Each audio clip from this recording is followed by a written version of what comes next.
అందరికీ నమస్కారాలు తెలియజేస్తా ఉన్నా.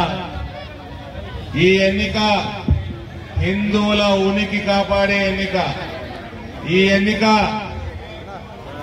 ముస్లిం మహిళలకు కూడా ఆత్మ అభిమానం నిలుపుకునే ఎన్నిక. ముస్లింలకు కూడా చెప్తా ఉన్నా, కాంగ్రెస్ దొంగలు, కాంగ్రెస్ దొంగ వాగ్దానాలు చేస్తారు. ఇక్కడ మీకు రేపు నరేంద్ర మోడీ గారు 3వ తారీఖు 4వ తారీఖు జూను 400 సీట్ల పైన గెలిచి మనకు 3వసారి ప్రధానమంత్రి కాగానే యూనిఫామ్ సివిల్ కోడ్ మనకు తేవడం జరుగుతుంది. ఒక్క దేశం ఒకటే చట్టం, ఒక మొగుడు ఒకటే పెళ్ళం. एक मियाँ को एक ही बीवी. बोधन वालों सुन लो, मेरे मुसलमान भाई बहन बोधन में जो रहते सब सुन लो.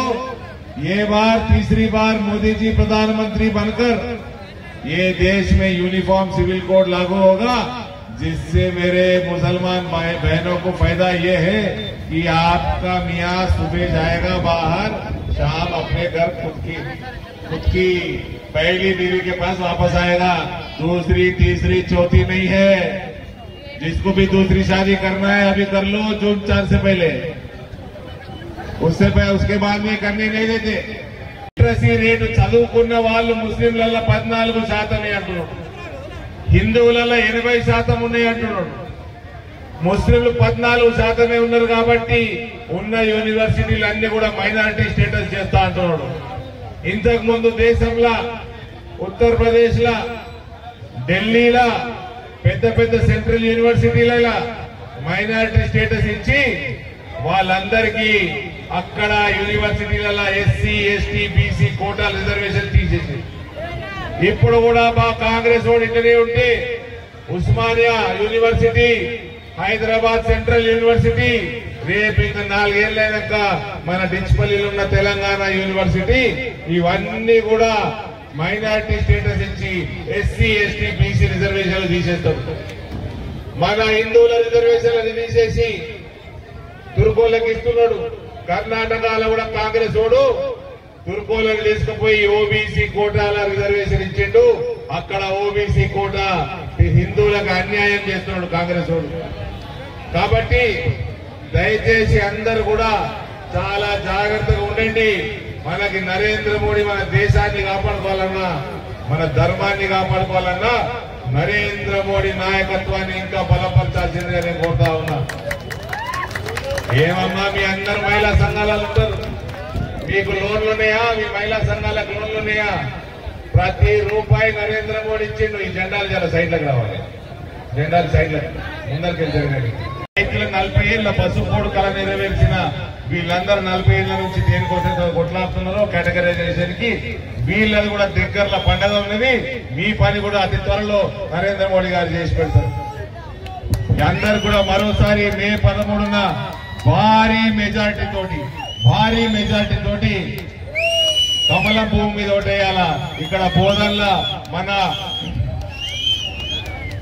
క్యాంపులు ఉంటాయి. నేను అందరూ గుర్తు చేస్తున్నా, ఇలా కాంగ్రెస్ అభ్యర్థి తిరుగుతా ఉన్నాడు. కాంగ్రెస్ అభ్యర్థి ఎవరో తెలుసా మీకు? 1985లో ఎన్టీ రామారావు గారిని గద్దె దింపడానికి, నాదేళ్ల భాస్కర్ రావు గారిని ముఖ్యమంత్రి చేయడానికి మొట్టమొదటి ఎమ్మెల్యే ఎన్టీఆర్ ని వెన్నుపోటు పొడిచిన ఎమ్మెల్యే ఆ జీవన్ రెడ్డి. ఇవాళ ఎంపీ కాంగ్రెస్ అభ్యర్థి. గుర్తుపెట్టుకోండి, అందరూ గుర్తుపెట్టుకోండి. ఆనాటి నుంచి వెన్నుపోటు ఇయ్యాలంటి వారు కూడా హిందువులకి వ్యతిరేకంగానే, హిందువులకి వెన్నుపోటు పొడుచుకుంటేనే ఆయన జీవితం మొత్తం, రాజకీయ జీవితం కొనసాగింది. అటువంటి వ్యక్తులని మనం ఎన్నుకుంటే రానున్న కాలంలో ఇక్కడ మొత్తం తాలిబాన్ రాజ్యం అవుతుంది. ఆల్రెడీ బోధనల దొంగ పాస్పోర్ట్లు వెళ్తున్నాయి రోహింగ్యాలకి, బంగ్లాదేశ్ తుర్కోలకి. ఆల్రెడీ దొంగ ఆధార్ కార్డులు వెళ్తున్నాయి. జీవన్ రెడ్డి గెలిస్తే ఇది తాలిబాన్ అడ్డా అవుతుంది. తాలిబాన్ అడ్డా బోధన్.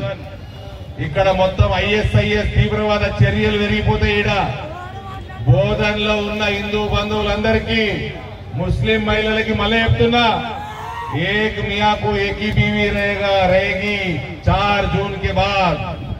ఏక్ మియాకు ఏకీబీవి. కాబట్టి పెద్ద ఎత్తున ఓట్లు వేయాలి. మనమందరం నరేంద్ర మోడీ మనకి రోజుకి 18 గంటలు పనిచేస్తున్నాడు. 10 సంవత్సరాల నుంచి మన కోసం సేవలు అందిస్తున్నాడు. మనం కేవలం 5 సంవత్సరాలకు ఒకసారి వచ్చే ఈ ఓటింగ్ కి అర్ధగంట సమయం తీసుకొని పొద్దున్నే 7 గంటలకు పోయి పెద్ద మెజారిటీ తోటి బీజేపీని గెలిపించాల్సిందిగా కోరుకుంటూ సెలవు తీసుకుంటా ఉన్నాను. భారత్ మాతాకి, భారత్ మాతాకి.